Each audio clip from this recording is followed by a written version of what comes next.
Hello everyone and welcome back to the Call of Duty World at War custom zombie mapping tutorial series. Today we are going to be doing zoning, okay? So our zombies are actually going to spawn into the map now, unlike when we compiled when they were just kind of, well, not doing anything and the rounds were just skipping. Now we're going to fix that and we're going to have zoning, and it's going to be a lot of fun. Well, not really, but it's going to be really nice for our map. So all we need to do to add a zone is right click and go to Info, can't think properly, Volume. Okay, this is another brush. Everything about Radiant is about brushes, like pretty much almost everything except for models. Yeah, so it's going to add this little box here, and all you're going to do is you're going to encompass your first area. Okay, I'm going to have two zones, so I'm going to have this little start zone, I have this debris, and then I'm going to have my second zone right here, just to show you guys, give you guys a better example, basically, okay?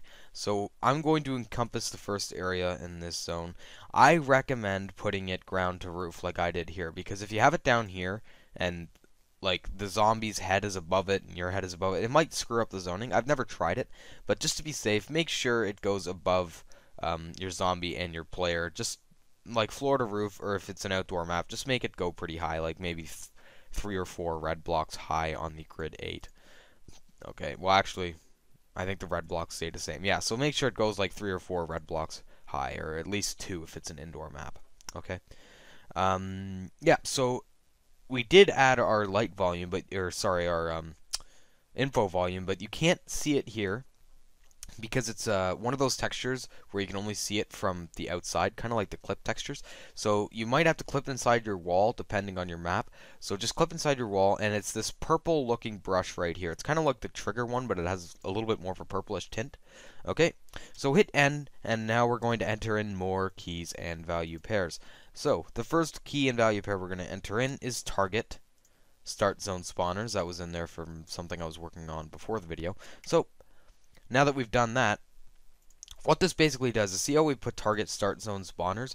Now keep that value in mind. If we go ahead and go over to this guy here, this zombie here, look at his target name, start zone spawners. It's the exact same as the target. So basically you set the target name in your zombie, and then you set the target to target the target name in the zone. It's kind of confusing, but you'll get the hang of it eventually. Yep, so that's one key and value, and the next one we need to enter in is target name, and I'm just going to do start underscore zone.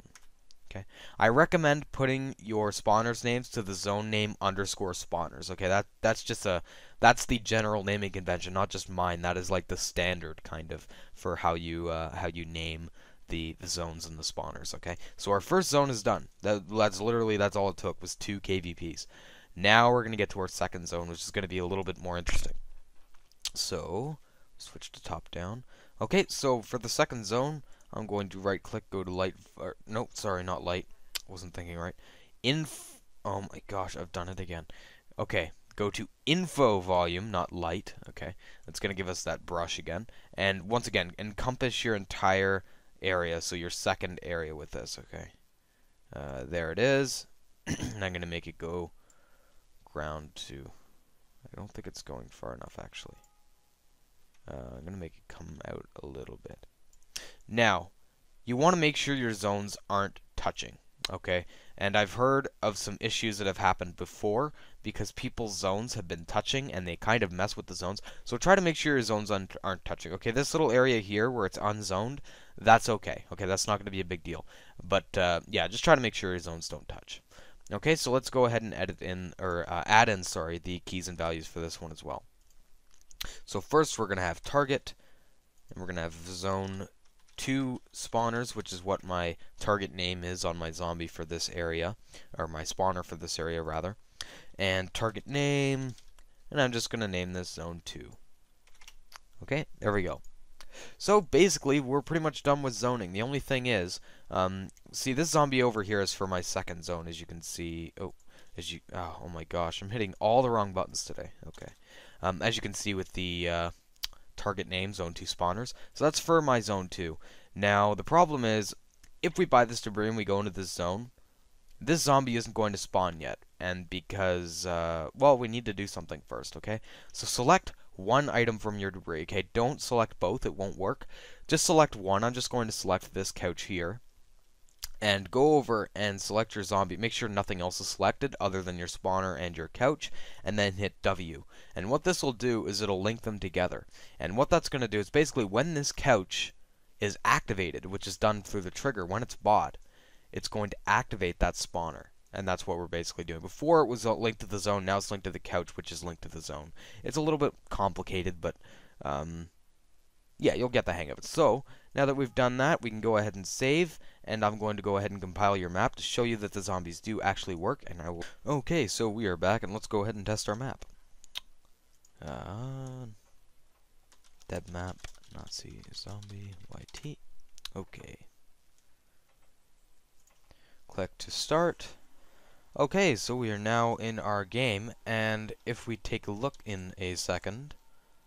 Look at that, the round isn't skipping, it's staying on round 1, and that is because if we no-clip... Look over here! Our beautiful zombies are spawning. Sometimes it's fun to watch them spawn, because they'll, like, one of them will spawn, and then another one will spawn on top and push them over. It looks kind of funny.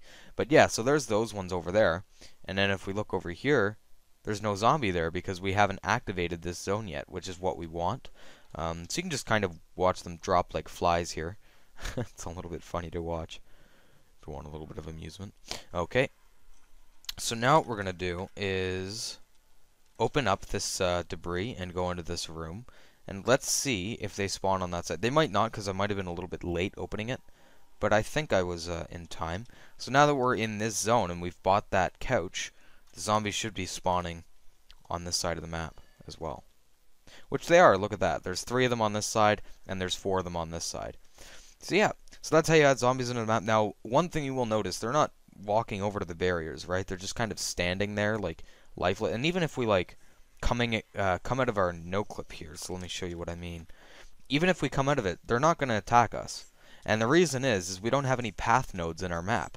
So we need to add path nodes for them to come to the barrier and to actually know what to do. Right now, they're just kind of there. So we're going to be adding path nodes next before we compile our map and everything.